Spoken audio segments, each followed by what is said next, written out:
But let's go ahead and start the podcast off with what we've been jamming. And B, what have you been jamming? Hey, man. My guy, Nickelus F. You know what I mean? I don't know if you know what Nickelus F is? No. So back in like, I want to say the early like 2010s, maybe 2011, 2013-ish, he used to collaborate with Drake. And this is how I actually found him, bro. He's more of like, he's from Richmond, Virginia, lyrical type rapper. But he took a hiatus. What era did he collaborate with Drake in? Like 2010-ish, like comeback season. What album? Like that's like Take Care and. I want to say around like comeback season, but I also want to say around like what was his first album? Thank Me Later. Like Thank Me Later-ish and all that stuff too. And I think, bro, if I'm not mistaken, he had something doing a Take Care era. If I'm not mistaken, bro. I feel like he's more, from what you're saying, the comeback season era. So. But around like 2016 is probably the last project I actually like from him. I forgot the name of it. Something with Sticks or whatever.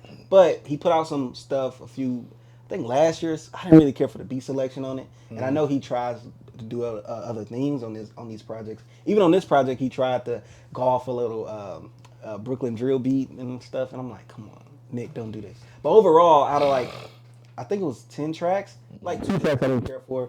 The album is called MMCHT.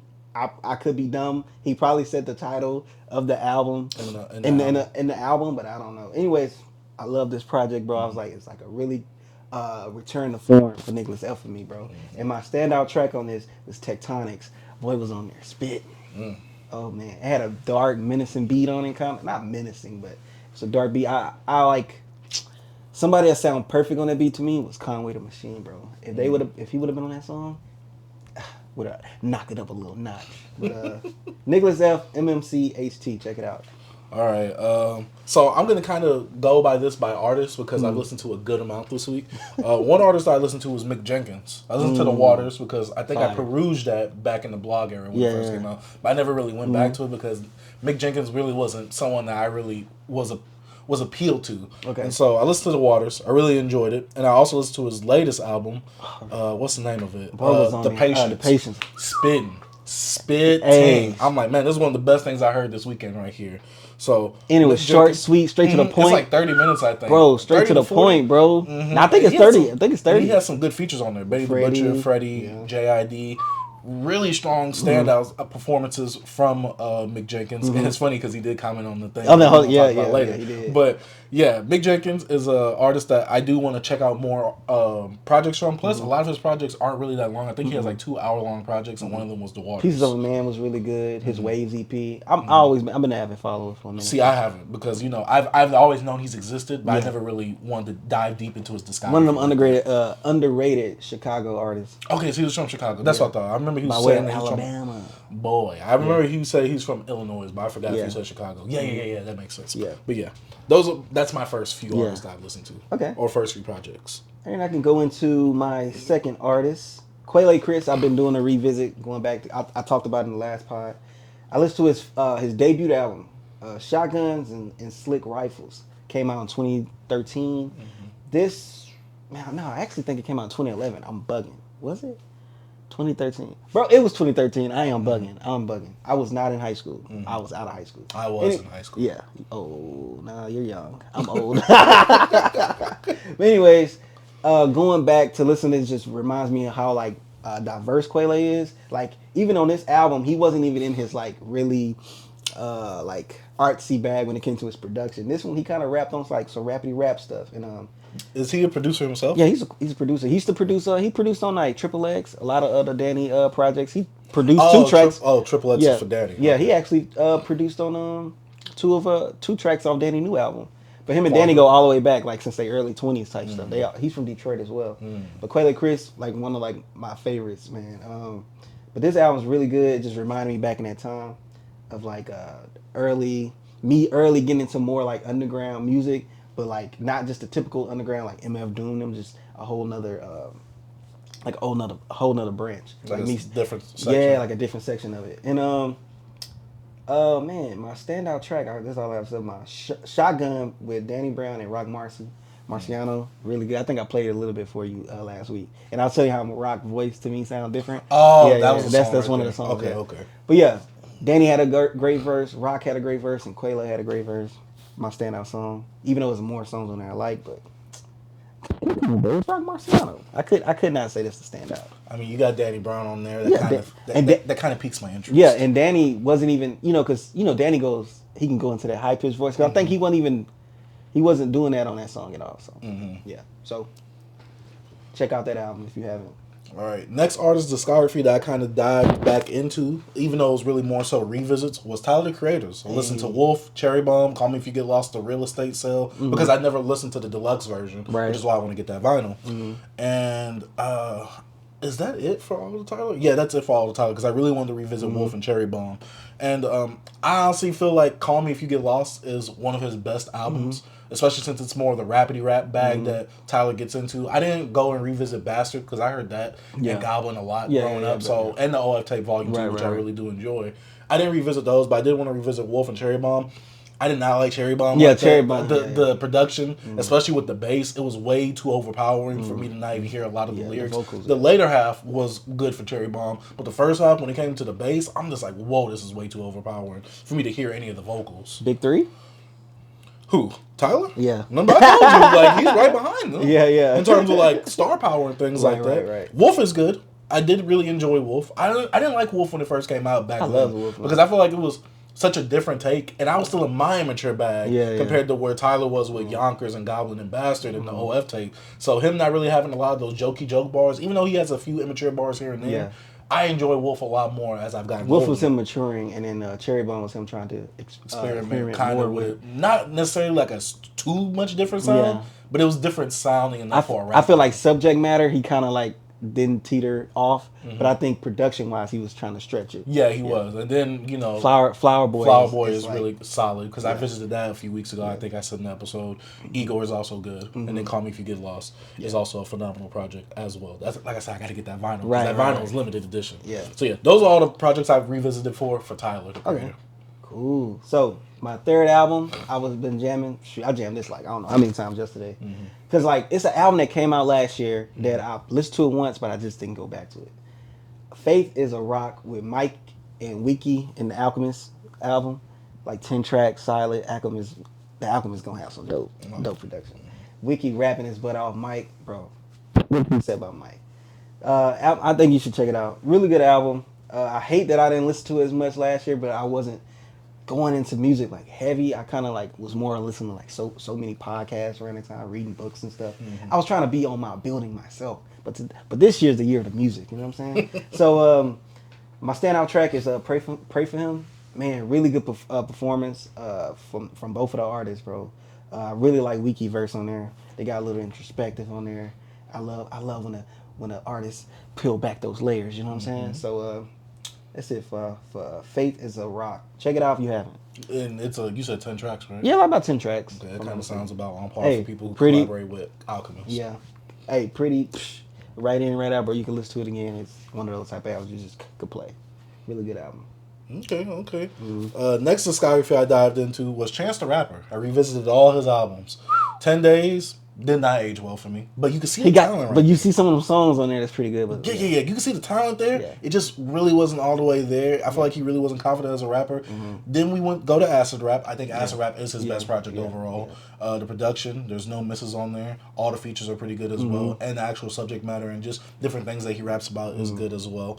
Coloring Book is an album that I only listened to once when it first came out. I haven't listened to it since then, so I re-listened to it. Has a lot of gospel influence or impact on it. I didn't really like it like that. Yeah. I mean, it's not a bad album. It sounds really well produced. To me, it sounds like The Life of Pablo, the Great Value version, kind of, where how Kanye had a lot of that not soulful, but more gospel-like influence and sound on Life of Pablo. To me, that's what Coloring Book sounds. It sounds very grandiose in terms of the soundscape compared to an Acid Rap. And it's kind of like an evolved sound from Acid Rap, but it's not too far deviating from that sound either. Because, this is when Life of Pablo came out, Chance was working close with Kanye. And I think Life of Pablo came out after, what's that one? Coloring Book, yeah. Which would make sense. I know he also had some other album with a band or something like that, right? Yeah, with Donnie, I remember his name was Donnie something. It was a Surf, I think it was called Surf. Yeah. I remember that. But I didn't listen to that though. Yeah, it's not bad. I used to jam it a little bit. Yeah, but and I revisited Big Day, which I mean, I hate to say it aged badly now. Yeah. What's happening now. But I mean, I think this album gets dogged on a bit too much because I re-listened to it when I first heard it. I didn't like it at all. But when I heard it now, I'm like, all right, the first like 8 to 9 tracks, I'm like, that's a solid project right there. You like Hot Shower? I did like Hot Shower. It's a fun track, especially compared to these other songs having more, I don't want to say deeper meaning, but it has more introspection on it. It has more personal matters and subject on there. Hot Shower is kind of like a reset of like a palate cleanser. Then we go back into what we're doing instead of you just kind of getting Chance being way too personal and it just kind of coming on not too much heavy, but it just comes off like, dang, like, where's the fun at, basically? And so it's like right before it's the song right after the skit with Pops, John Witherspoon. Right after that skit with the brother thing, cool. I think Chance abandons a lot of his morals not morals, a lot of his flow or formula when it comes to his albums because 10 Day, Coloring Book, and Acid Rap, they all have 14 tracks, all under an hour. This album's like an hour, 17 minutes, 22 tracks, a whole bunch of skits in it. I'm like, yeah, it was all over the place. Yeah, the second third to the third, I'm like, yeah, you could have scrapped that. Yeah. So yeah, Big Day, aged horribly. First 8 tracks is like really good though. Okay, all right. I might have to revisit that. Not I think this was my 4th album. I think I did 4 albums this week. I think I did. Anyway, yeah, my 4th album will be by an artist called Polo Perks. This is when I kind of like move out of my like, lyrical miracle type of guys. Not lyrical miracle, but guys would have more substance in their lyrics. Oh, he's doing some substance, all right, from that name. Oh yeah, Polo Perks. Yeah, he's some abuses. He's abusing some substances. Polo Perks. He's an artist. I think he's out of LA. Haven't done much research on this guy.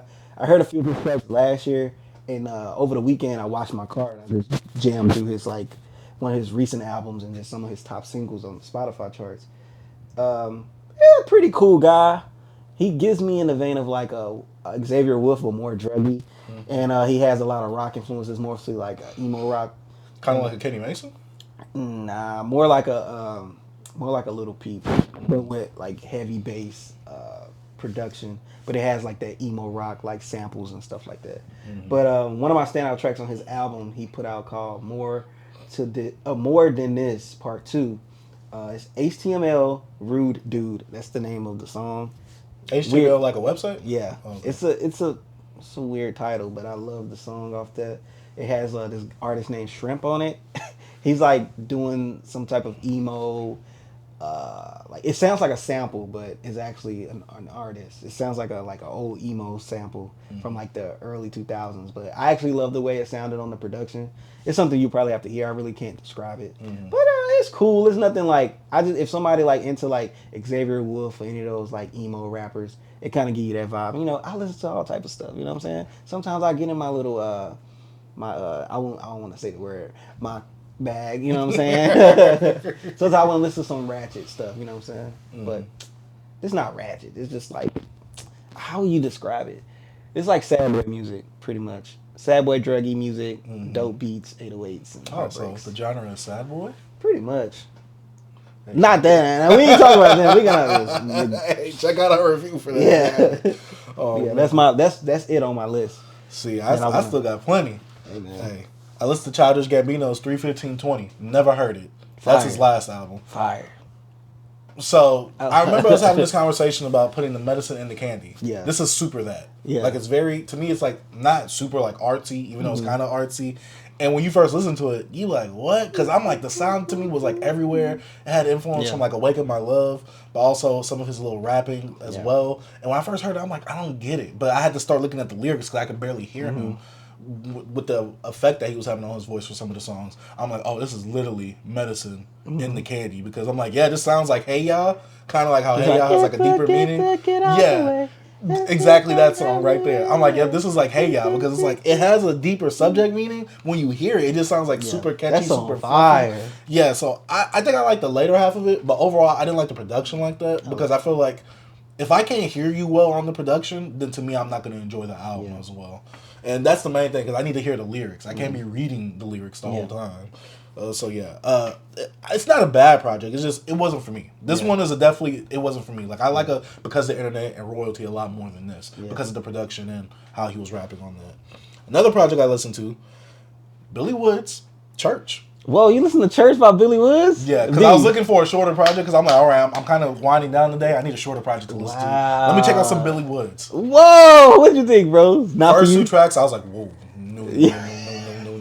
I'm like, this is not it for me. Yeah. But it started picking up. I think there was a feature from that guy Lucid, who's who will also be talking about right after this. Yeah. I was like, all right, I like this dude. I'm like, but also whenever he's with the Elusive dude, he kind of like picks up his he picks up the pace on his rap, and I'm like, all right, you kind of sound like you competing with somebody right now. Okay, I like this. But I think I started to like the production a lot more after the first 2 to 3 tracks. Those first 2 to 3 tracks very misleading. The subject matter, I feel like this is one that I had to do multiple listens to because some of the stuff I wasn't getting on the first listen. I'm just like, all right, I get this. I'm not getting what that is, and then I had to look up certain things that he was talking about, like, oh, this is like a weed killer, but we grew up on this. And I'm like, bro, I'm like, okay, I gotta go back. You're gonna have to listen, bro. You can't listen to a Billy Woods album 10 times and understand everything. You will never. Okay, so that's why I was thinking. He's insane. Hey, at least I'm being honest and letting y'all know I didn't understand. Mostly anybody that loves Billy Woods will be honest with you. They know that some of the stuff that he says, most of the stuff he says, you don't know. I will say that this isn't bad. The production threw me off because I like to bump a lot of this in the whip. So the production you ain't bumping no. You can bump some of this in the whip. Yeah, I know, but I'm just saying. This one, I was like, all right, the production's a bit off to me. Like, literally, I had to go in my car and I had to turn the bass setting down because the bass was just way too overpowering for him. Which I hate that. I don't know why. Them people in, like, the sector that you like the Rock Marcianos, the Billy Woods, everybody in that little sector of rap right there, they like to be weirdly mixed into their vocals and the beat. I'm just like, turn the goddamn vocals up so I can hear you. But yeah, wasn't a bad project. So I was like, all right, Billy Woods, I could tell he would rap. I know that. That's no denying. So I was like, okay, let me check out Haram. Because the best way for me to get into someone is Alchemist production, baby. And then this is also with the Lucid guy. Because I had to look it up because I'm thinking the Lucid was like the producer or whatever. Because Armand, I'm thinking this is a producer. So I was like, all right, let me check this out real quick. Lucid is a producer though. Okay, see, I didn't know that. But I went on here, I'm like, I like this Elusive guy. This Elusive guy is nice. He's more aggressive. He's more aggressive. He got the energy. He got the energy for me. I'm like, all right. Billy Woods him and Billy Woods together is a nice compliment for each other. Where Billy Woods is a bit more calm, still in that lyrical bag, but Lucid comes with that energy that I like. So they kind of mellow each other out in the middle right there. And I'm like, all right. Plus the Alchemist production. So Haram fire, bro. Yeah, Haram is fire. I definitely got to do some more listens to that too because there is some stuff that I didn't get. But the feature from Earl was really, really good. I was like, all right. Alchemist, I love you can just make me love anyone. Another Alchemist project I listened to, Super Tecmo B.I.B.L.E. At this point, anything with I'm about to say Billy Woods, anything with I'm about to call him Bo Jackson. Bo Jackson, bro. Boldy James and Alchemist, I'm in there, baby. Hey, bro, now you're not gonna no misses, bro. Listen to the EP Boldface. I need to. But yeah, Super Tecmo B.I.B.L.E. I was like, all right, let me listen to something real quick. I was like, oh, that's fire. I'm like, that's good right there. Plus, I really like the cover art as well. So yeah. That's another project that I heard, rapper, producer, little tag team. Another one, I had to revisit it. Lord Giveth, Lord Taketh Away with Statik, Selektah, and Freddie Gibbs. You know, I've been on my Selektah kick recently. Hey. I'm like, dang, 10 out of 10 project for me. Bro, like this, that joint fire, bro. I'm gonna buy a record. I was like thinking about it. Like, because I know the old one. It one that came out years ago. There's a red one and a yellow one. Yeah, the yellow one came out. It's with the old what's the name of that company? They don't press no more.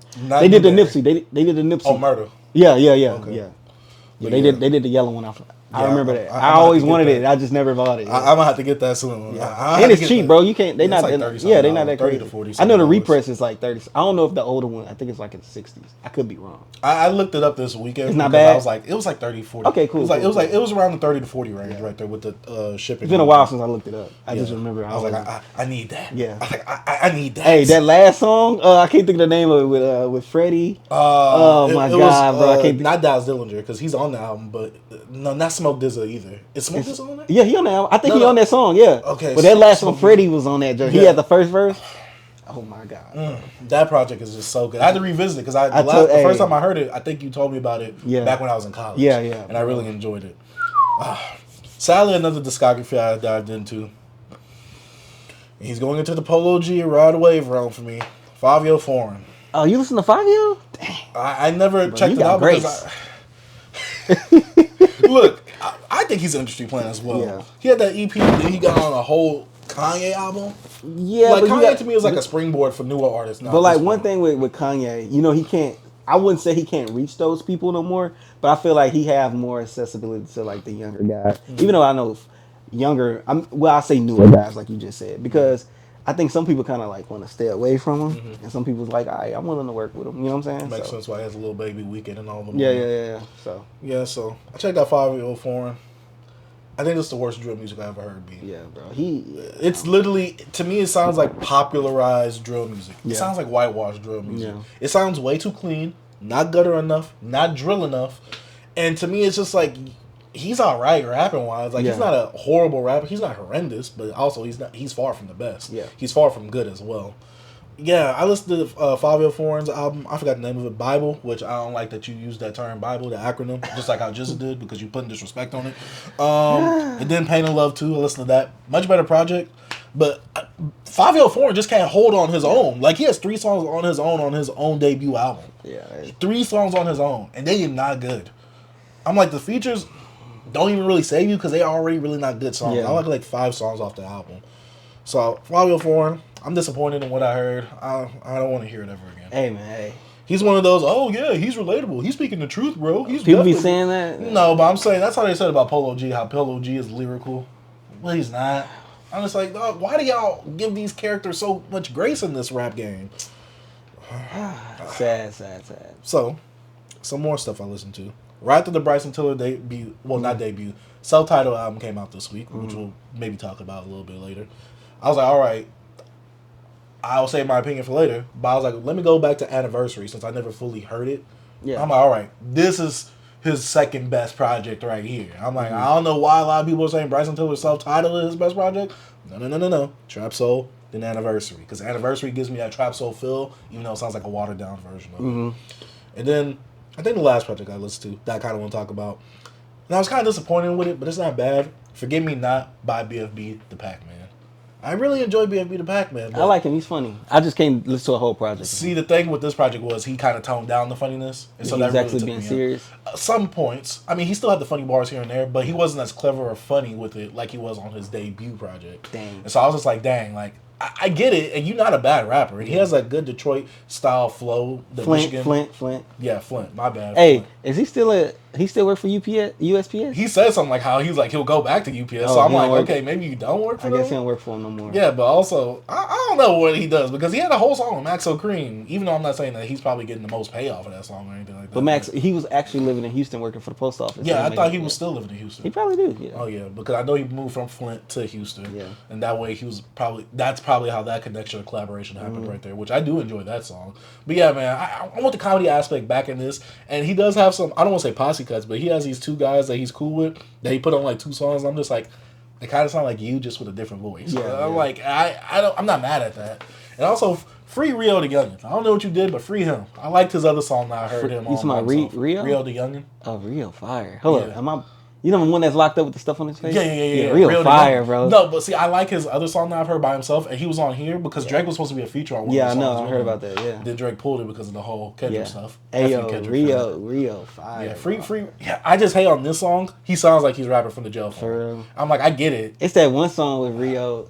Oh, my God. It's like his last song he put out before he went in. I think it's called Last Day Out or something like that. Oh, fire, bro. Just going. Him and Peasy? I like Peasy, too. I think I heard do they have a collab project, right? I think they do, yeah. They got a collab. Because I remember I heard some of that. Yeah. So, yeah. That's all I have for what I've been jamming. I've been jamming a lot of stuff. Yeah.